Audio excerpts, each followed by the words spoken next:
Yo, Tony Ricca here, independent wrestling circuit and cameos. Oh, yeah, I'm back, baby. Oh, I can't wait to answer some of these questions. Oh, you keep throwing them at me. I love it.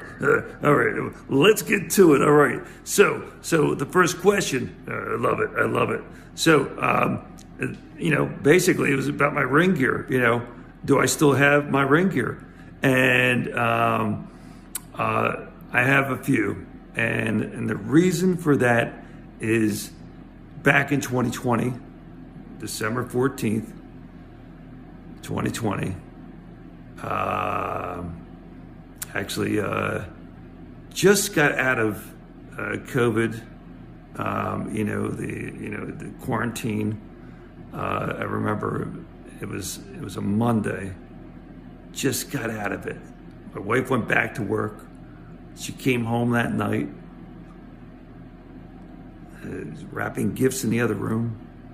I was laying down, was watching TV. My son was sitting there watching TV. My daughter was upstairs, and my son smelled, something burnt. I didn't notice it. I eventually said it again. Then my wife smelled it. Next thing you know, 5 minutes later, the house is engulfed in flames. I mean, the good thing is that we got out, all of us. And I will tell you this, right before getting out, everyone got out. I was the last one in there. And I'll tell you, man, I couldn't see. The soot was everywhere. It was just so fast, this whole thing, and I'm trying to feel for the doorknob. And I heard things blowing up. I thought it was gas. It was just the house was blowing up, but it was actually the windows were kind of blowing right out. And I was able to find my way out. And then, we have a porch right there. And actually my wife was she wanted to get in, and I was holding her. It was hard to see as it was. And I was just saying, you can't get in there. I said, we have to get to the road.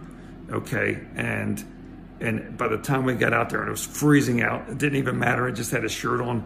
Listen, I just want you to know, it was in flames, and it destroyed so much, almost everything. It just destroyed so much.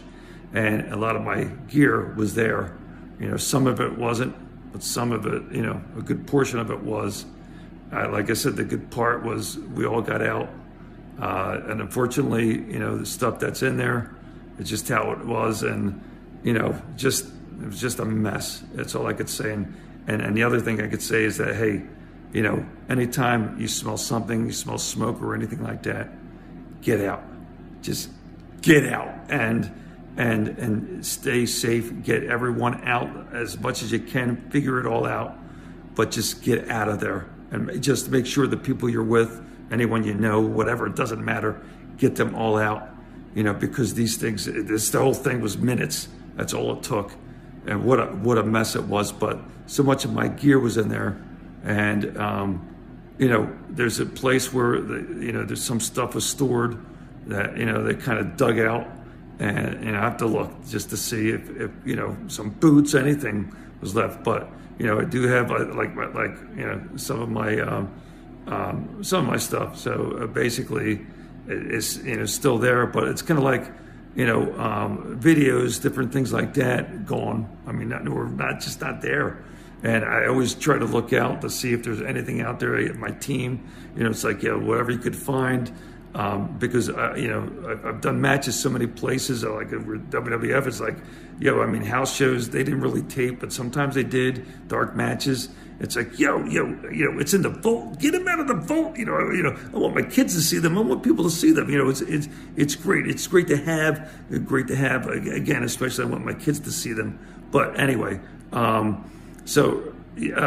yes, there are a few items, and, it was just one of those things. And, unfortunately, that's just what happened and why it's like that. So that's the answer you there. I didn't want to go into that long thing, but, the main thing there was just letting everyone know that anything, you smell anything, get out. whatever it is. Because I'll let you know, even the smoke detectors didn't go off. So it was a good thing it was early in the evening. So that's the thing right there. So get out. That's the whole thing right here. I'm just letting you know. That's our first question right there. So the second one was basically was about booking. Actually, who booked me? It was my booker for matches when I wrestled. Actually, when I faced Hacksaw Duggan. So basically, it was Larry Sharp. So Pretty Boy Larry Sharp. So he was my trainer, and he was the one who owned the Monster Factory, and that was like the school at that time. And but he was the trainer, and he also was like my manager and booker, and he was the one who kind of set me up with matches. They would call up, they wanted me, he would tell me. I remember he called me in the office, look, WWF wants you. And I'm like, okay. And sometimes, he'd laugh with all that stuff, but he wasn't laughing. so I was like, really? And I wasn't looking for that. I didn't even know it. But, when he said that, and then we were talking contract and everything, it just kind of went from there. So Larry's the one who kind of started things off right there. So that was that one. So just to let you know there. So that was then, that was the first phase of that. But then, actually, let's go to question 3, and it's like how was fighting in a UFC training camp, and that was something right there. And it was just how everything kind of just unfolded there because I had the Pharaoh going on, obviously. Training, polishing up for WWF, and that was getting there. But in the meantime, then it's like, so I get a phone call. It was from a trainer, and he told me, he says, he just basically he said, hey, I'm trying to remember here. It was more like, it was about the UFC. It was about competing for them, the training camp, sessions and stuff like that. So I was like, all right, let's give it a try. I was like, well, what's UFC? So it didn't go too much into it, just explained a few different things. So I was like, all right. So, the thing was, I don't know what UFC knew about me. And then also I knew what he knew about me because once I found out what this was about, especially when I got there, it was about different disciplines fighting each other, and at that time it was different. It was like a tournament style they were putting together. So I remember the first time I went in there, it was like a wrestling ring. Okay, so like I was in one corner, there was a boxer in another corner. So I found this out. Another corner was BJJ, and there was Muay Thai in another one. And I was like, okay, it was like, all right. So I didn't know what, was going on, how this was going to go on. But anyway, so I found out, here it is, it was more like, you have to fight each other, you win, you win the thing. But this is practice, this is training at the time. So I remember I got in the ring first, and there was a boxer. So I had boxing skills, but I also had, Taekwondo and, a couple other disciplines, of course, and martial arts and wrestling. So I was the wrestler, and it was the funniest thing. But so I remember, in the ring with the boxer, and he wound up, he was throwing some shots, and then, blocking him, countering. And then, he tagged me on one. And then I countered him real fast, and I was like, all right, this is where it's going to go. So real fast, so one of those things, what I did was, after he tugged me, I, countered him. I just swept him. I just spun around, swept him, took the back of his knee out. Didn't hurt him. I mean, just took him down and then wrapped him up, tied him up. He couldn't get out. So they got him out of the ring. Next thing I know, I'm with the BJJ guy. And so anyway, it wound up, he went to go, he locked me up. I tied him up. I got him out. They took him out, and then the rest was basically, how can I put it? they just then took me out and then got the other guy in. So anyway, it wound up.